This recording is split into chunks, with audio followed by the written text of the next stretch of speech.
नमस्कार, मैं हूं रजनी कौर और आप देख रहे हैं न्यूज अफेयर 24।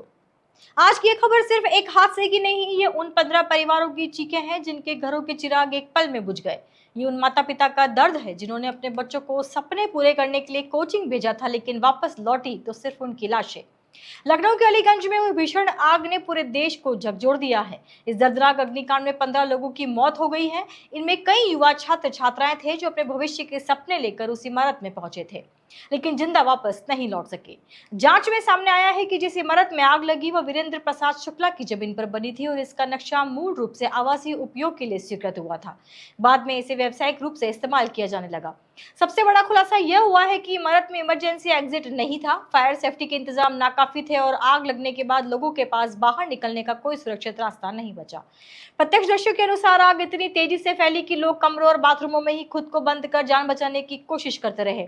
कई युवाओं ने अपने परिजनों को आखिरी फोन किया, लेकिन मदद पहुंचने से पहले ही धुएं ने उनकी सांसें छीन ली। एक बहन ने बताया कि उनका भाई खिड़की से कूदकर बच गया, लेकिन कई छात्र डर और धुएं के बीच बाहर निकलने की हिम्मत नहीं जुटा पाए। वहीं कोलकाता के अनामिका और कानपुर के सूरजभान जैसे कई युवाओं के परिवारों पर दुखों का पहाड़ टूट पड़ा। पोस्टमार्टम हाउस के बाहर रोती बिलखती मां की चीखें हर किसी की आंखें नम कर गई।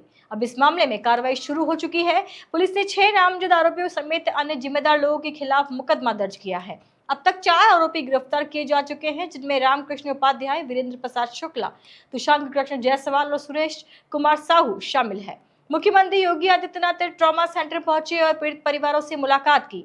मुख्यमंत्री ने स्पष्ट कहा कि इस हादसे के जिम्मेदार किसी भी अधिकारी या व्यक्ति को बख्शा नहीं जाएगा।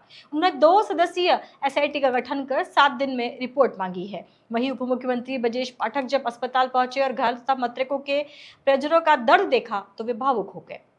उन्होंने कहा कि हादसा बेहद दुखद है और हृदय विदारक है। बच्चों के सपने जिस तरह राख में बदलते हैं, उसे देखकर कोई भी संवेदनशील व्यक्ति खुद को रोक नहीं सकता।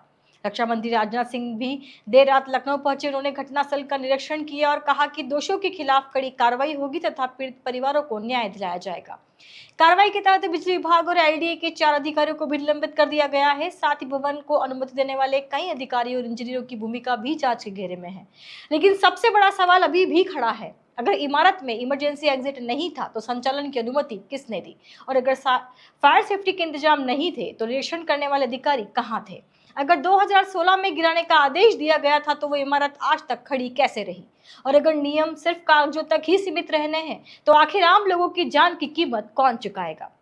दोस्तों, ये सिर्फ लखनऊ की घटना नहीं, ये पूरे देश के लिए चेतावनी है। हर हादसे के बाद जांच बैठती है, अधिकारी निलंबित होते हैं और मुआवजे घोषित होते हैं, लेकिन सवाल वही रहता है, आखिर नियमों का पालन हादसे से पहले क्यों नहीं होता। कब तक अवैध निर्माण, लापरवाही और भ्रष्टाचार की कीमत मासूम लोगों की जान देकर चुकाई जाएगी। कब तक माता पिता अपने बच्चों को पढ़ने भेजेंगे और उनकी लाशें घर लौटेगी। कब तक फायर सेफ्टी सिर्फ फाइलों में पूरी दिखाई जाएगी और आखिर कब जिम्मेदार लोग हादसे से पहले जागेंगे, हादसे के बाद नहीं। फिलहाल पूरे देश की संवेदनाएं पीड़ित परिवारों के साथ है। ईश्वर दिवंगत आत्माओं को शांति प्रदान करे और घायलों को शीघ्र स्वस्थ करे।